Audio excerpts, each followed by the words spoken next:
हे मित्रांनो, तर 1857चा उठाव आणि त्या उठावाचं नेतृत्व आणि त्याला ब्रिटिशरांनी कोणी दडपलं होतं हे जोडायला व्हायला बऱ्याच वेळा विचारलेलं आहे. आपण वन बाय वन बघत जाऊ म्हणजे क्लिअर होईल. दिल्लीचं नेतृत्व केलं होतं बख्त खान बहादूर शाह जफर दुसरा निकोलस यांच्यामार्फत दडपण्यात आलेलं होतं. ब्रिटिशर्स होते हे. कानपूरचं नेतृत्व नानासाहेब पेशवे यांच्यामार्फत केलं होतं. कॅम्पाबेल यांच्यामार्फत दडपण्यात आलं होतं. लखनौचं नेतृत्व जे होतं बेगम हजरत महल यांच्यामार्फत केलेलं होतं. कॅम्पाबेल यांच्यामार्फत ते दडपण्यात आलेलं होतं. तर झाशीचं नेतृत्व राणी लक्ष्मीबाई यांच्यामार्फत करण्यात आलेलं होतं आणि ह्यू रोज जो आहे हा ब्रिटिशर होता त्यांच्यामार्फत दडपण्यात आलेलं होतं.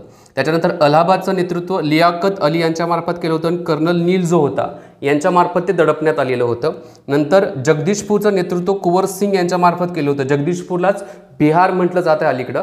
तर त्याचं नेतृत्व कुंवर सिंग यांच्यामार्फत केलं आणि टेलर आणि अय्यर या दोघांच्या मार्फत काय करण्यात आलं होतं हे दडपण्यात आलं होतं.